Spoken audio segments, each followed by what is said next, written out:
Actually, 15 years after, when I realized, sent me this character, I fell in love with Lilian Steiner.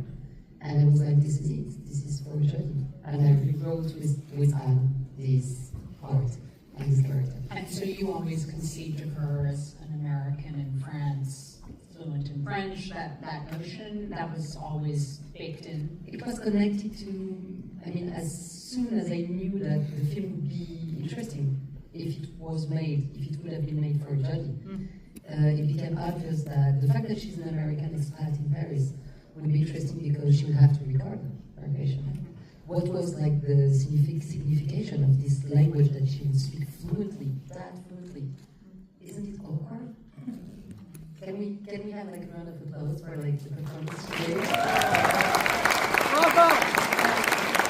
It feels almost uncanny in a way, the way she speaks French. So I was like, this is totally like the kind of things that you have like to add to the plot of the narration. So she'd have to record, she would miss a word, she would be a very bad therapist in the beginning, not listening to anyone, and then eventually becoming like a better one at the end of the film. I've heard you say, Jodie, that as someone who is fluent in French, you adopt a slightly different character as a French-speaking person, and I'm curious how that weighed into the conception of Lilian. Yes, well, naturally, I just have a higher voice in French. I think because I was taught by these ladies with these very high voices, and that's just how I was taught. Maybe they're behind But also, I'm unsure of myself in French. I have less confidence. I'm always worried. I have a little bit of anxiety that I'm not going to find the right word, or I can't communicate well enough. And that kind of comes out in the character of Lilian, that she's somebody who, in some ways, is strong and overconfident, and yet she's, always a little bit nervous about whether she's understood. And I think that really comes out in all the stuff with her son.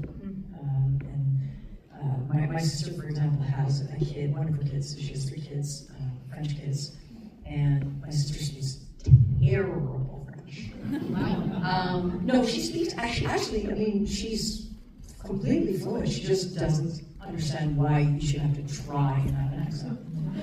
So she always spoke to all of her kids in English, and the last one refused to ever speak back to her in English, and they refused to learn the language and refused to learn her language at all. And so she just gave up at a certain point. And it's something interesting about that. Like, what does that mean? It means that that child in some ways is trying to dominate you and say, like, I'm always going to be funnier, I'm always going to interrupt you, I'm always going to speak better than you do, and I'm not going to make the effort to learn your language. There's something almost aggressive about it, actually. And I thought that little bit of ambivalent motherhood was interesting.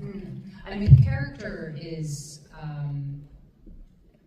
like any great character, this incredible mystery in that we watch her initially investigate the mystery of perhaps her failure with her patient. And over the course of the film, it feels like we narrow down to a different sense of failure she may carry. And I'm wondering if that was articulated between the two of you as you were working on those scene-to-scene transitions with the son, particularly. First, I feel it's always like so interesting as like female directors like depict failures in women. It's like when you have like a male director, it's always like eventually at the end he's a good guy. And we just like, I don't know, I'm feeling like very close to the character because of her failures. And the fact that she's just like, there's like a remise en question. It's like questioning herself like at a certain moment of her career. And this is something that I felt like very close to the character first. And eventually, somehow we know that after like 5 minutes that it's not an investigation on a crime, but it's like an investigation on herself. And this is something that we kept at targeting, of course, eventually. And this scene with the son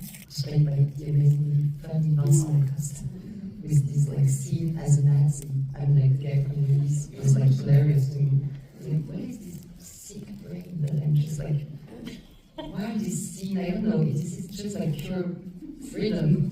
I don't know.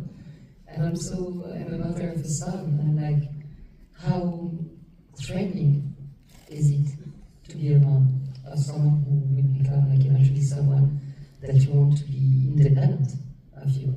And to me, the scene that I connect most, I'm sorry, it's like a very therapeutic moment. Who is the therapist, you guys? Who is None. Look, there's nothing therapy here. These are some very neurotic people. Who's an alcoholic? Thank you very much for sharing. Wrong group. Anyway, and I feel that the scene where she says, I really wanted you to be overcome me, overliving me, surviving me, survive me, is something that is like a deep secret in the film. But there's also like many secrets in the films if you want, and many drawings in the drawers in the films that you can open and close if you want. So I don't know if I answered your question. No. I mean, you did. I think I'm so curious in terms of the working process between the two of you. Jodie, I think of you as one of our greatest actors and also one of our greatest directors. And so I'm curious about what is it like to collaborate with an actor who also thinks like a director, or does that Such a pressure. does it come into play? She had 3 directors on. I had 3 myself. Daniel Tay, Mathieu. Wow. Even Buena Bajani, who plays like the daughter of Virginie Fira, like she directed like 3 movies and she's 23. What does it tell about me? Anyway, the thing is that it's like, wow, well, let's do it together, and then the thing is, maybe one word on that. First, when we talked about the script, I would have been like more than happy to rewrite the script with Jodie. I would have said yes. I mean, she would have wanted to produce it, to rewrite it. I would have said yes. But then I noticed that since day one, we were very careful of what was written, and you just wanted to dive and delve into it, and not rewrite it or just like put it in your hand. But then on the set, it creates like a huge dialogue with someone who's the director also, because she knows exactly what we're doing. She knows exactly like when you're faking it, when you pretend it's like, I know exactly, and then you want to die, and she knows, and she's like, Perhaps so she knows more what you're empathy making. when you can know you're still searching for the answer. Well, we're all here to support the vision of the film, which is the director. I'm here to serve the director. That's my role as an actor, and I love that role. I love, entering in and saying, okay, these are the reasons why I want to do this movie, and this is what I see in it. But I'm here to serve you, that's the way I was taught in some ways, and to me, that's very freeing. So I know that my role is not to direct a movie or to have an overall signature. My role is through the character, which is just my language. There's the language of props and the language of set decoration and the language of composition of music. I just have the acting language, but I'm there to serve the director. And so it is a collaboration, but it's, how can I help you? And do you feel, you've worked with so many great directors, and so I'm curious if you felt, do you feel like it's starting over with each new person? Is it a new getting to know you process, or is it something about the process itself? Yeah, every movie, you spend the first 3 weeks to a month going like, who is this person and how should I approach them? So, whether it's David Fincher or Scorsese or Woody Allen or Spike Lee, these are all entirely different people that have different needs. Some people need there to be a lot of noise on the set, there to be a lot of ideas and opinions and be laughing all the time.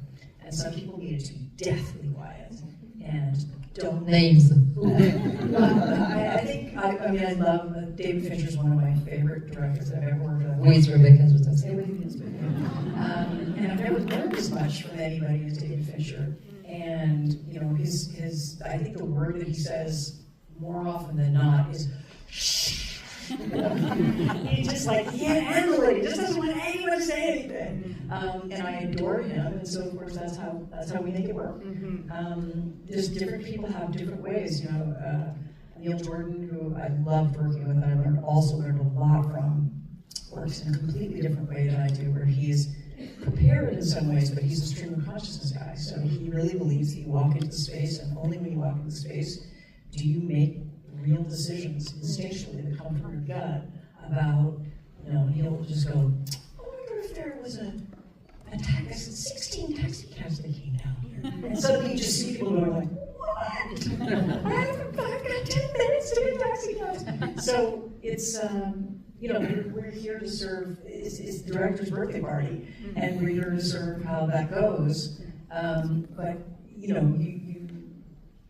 their job is to be a good parent. So their job is to say, the train's leaving the station at 8:10, and it needs to arrive by 9:50, and the way you get there, go. Yeah.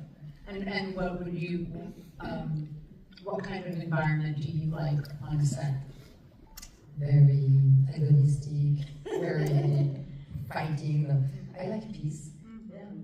I'm fighting against like the stereotype of the tyranny of the director, and especially like even in the fact that I'm working with such legends as Jodie Foster, because I don't want to be a Pygmalion. I don't want to craft actors. Like sometimes to discover. Sometimes they're like, oh, you made this actress, like you discovered her, especially with me. And I'm like, maybe she discovered me. Maybe she, So this is like my entire approach to the set is very collective, though very autoritaire sometimes. Because you need to, sometimes you feel that, especially in France, I don't know why, especially maybe because we have those, models of tyrannic despots directors. We feel sometimes that people are happy to have like a monarchy. And am I oversharing that? It's really like unfiltered because of this jet lag and champagne. I'm just to say, I like peace, I like collaborate, I like to, and maybe the fact that I like to collaborate with huge stars that are also directors says something in the symmetry I like when directing people. I like when it's symmetrical. I think Rebecca, if I can just say, maybe I'm wrong, but I think she really enjoys it to feel contained like a family. So that there are sometimes she'll do 3 jobs. She'll do 3 jobs of taking off her scarf and putting it on me and saying, that was good. Wait, let me touch your lipstick. I think there's too much lipstick. Here's mine. She's suddenly doing 3 or 4 jobs, and a lot would be like, and there's love country, and it's like legal. I think there's something beautiful about that because it does feel like play. It feels like we're playing. It doesn't feel like, there's 275 people on a crew and everybody has a job and, handle, and it doesn't feel as computerized. It's funny because I've always felt like an archetype you don't hear enough of is that any good director, male or female, should feel like a really cool mom. Yeah. And so, in some ways, abusive mom. All those jobs kind of seem to fit that description. Speaking of family, you and Daniel, you have such a lived-in relationship. There's something so tender and complicated between you, genuinely hot. I just loved the fact that I loved getting to see the reawakening of this relationship. And I'm curious, had you known each other well? Had you worked together before? What was that relationship? It's just an amazing choice by Rebecca. He's an extraordinary actor, and of course we know him from his comedies and we know him from his dramas. And I've known his face my entire life. I've grown up with his face. I know exactly where his birthmark is. I know exactly what his mannerisms are and how he walks. And so I did feel immediately like he was a member of my family. And so we actually really didn't have to spend much time together because it just felt so easy and so natural. And I think that once Rebecca brought on Daniel, I think the film kind of took on a whole new tone because he does have this lightheartedness and this sort of quiet, gentle guy who doesn't take anything too seriously. You know, so it infused more of the comedy in the film. I loved the scene in the elevator. Oh. I was like, when you witness this kind of chemistry between two actors that are two continents, like to us French people, Daniel and Daniel, even here, like with among cinephiles, it's like Le Sauté, it's also Les Soudoués passe leur bac, which is like, I don't know, who knows this film? See what I mean? And it's like, it's a total, like, weird and new combination. And also, I felt that it was sensual. There are many movies that really talk about the incredibly complex relationship between exes. And for me, there's something really rich in that. You know, you raise children together, and something happened. You know, this was your family member you're going to say you're going to spend the rest of your life with, and you told everything to, they know everything about you. Something happened, and now you don't see each other ever. And you know, you call each other on the phone and say, you know, our son is having graduation or whatever. But otherwise, there's a tension of that always. Of like, I knew you were in your worst ways and in your best ways. And there's a whole bunch of conversations that we haven't had that we won't have anymore. And for me, and we've spoken about this. There's one line in the movie that says more than anything. When they're in the car, they're finally smoking a cigarette. Of course, what thriller or mystery leaves 10 minutes for people to go smoke a cigarette in the car while it's raining? French movie. And they're sitting in the car. Not the rain. And she says, why'd you leave me? And it's the question she hasn't asked for 10 years. It's the question she was too afraid to ask, she was too ashamed to ask. And it's the one that's the investigation. Yeah, and I was so struck by that sort of that concentric circles of her investigation of herself and the sense of having to finally expose herself to him and ask that incredibly loaded question. Vulnerable question. This is also my French story with exes.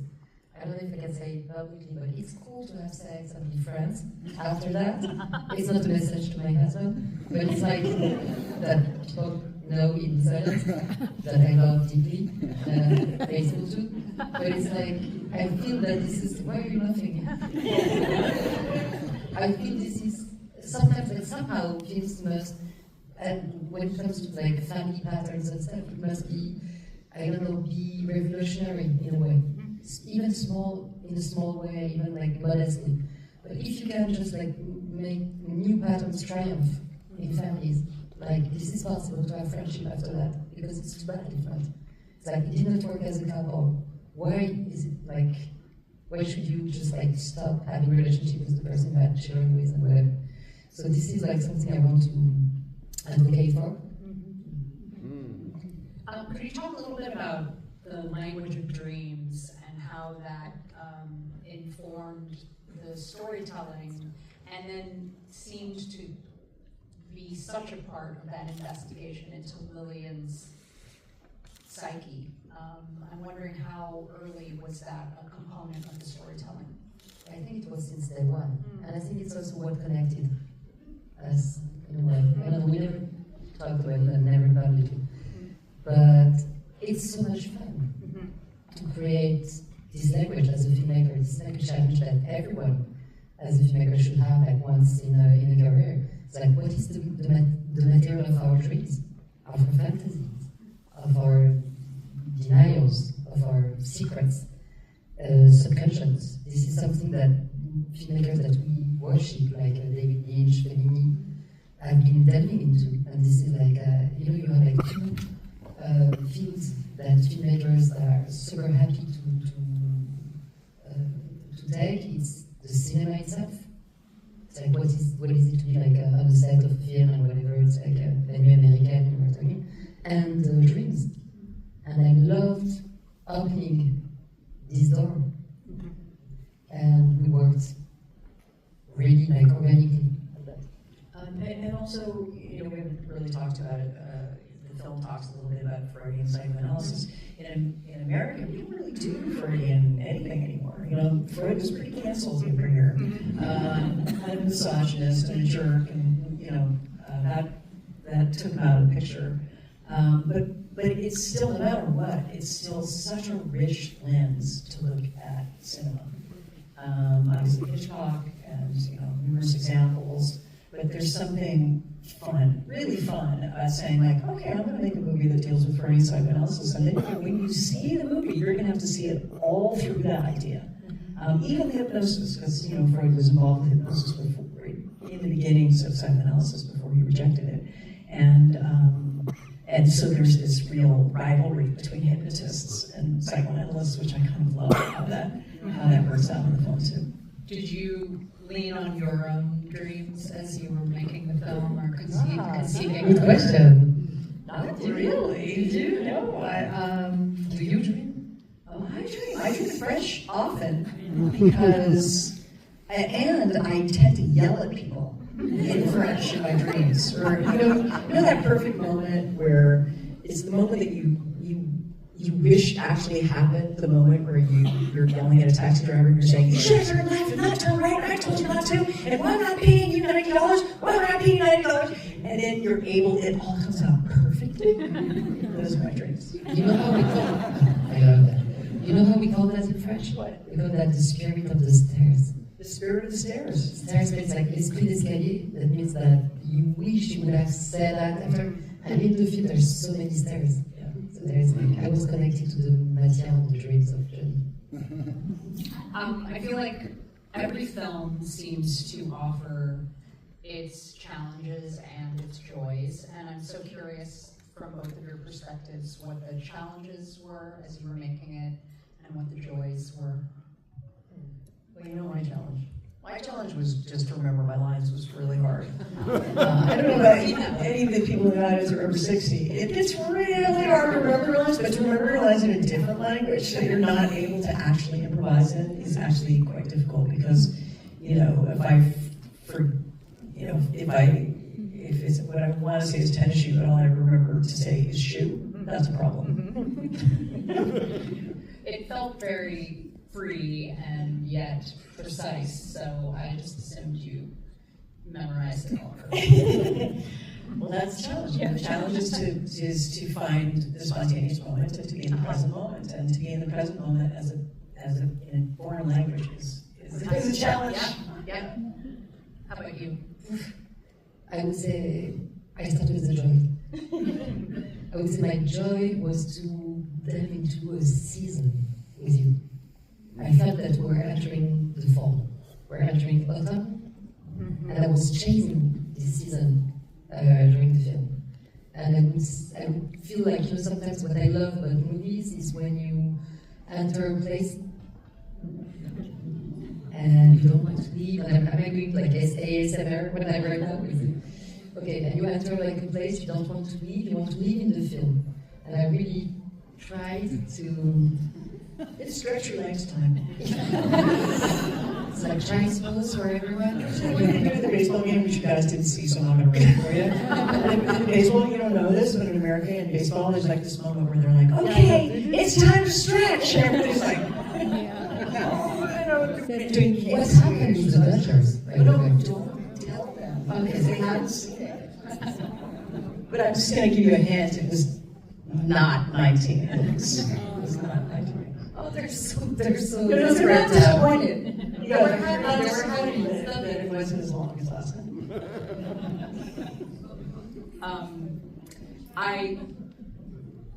I think we have time for just a couple questions from the audience, so if anyone would like to ask a question, yes. Pretty quick one. Sure. I'm wondering, the Jewishness, why was that important to you, or is that your own background, or what? The question is about the Jewish identity of the characters. I mean, both. I mean, I'm like a French woman, like of Jewish culture, and I feel that there's always like a part of Jewishness in my characters. Like even it starts like I said, like in the beginning, like a Jewish joke. I mean, like what happens, like if your therapist starts to cry when you tell her your stories, which is a very good one for me. And then there's all like this each, aspect with the deep in the film.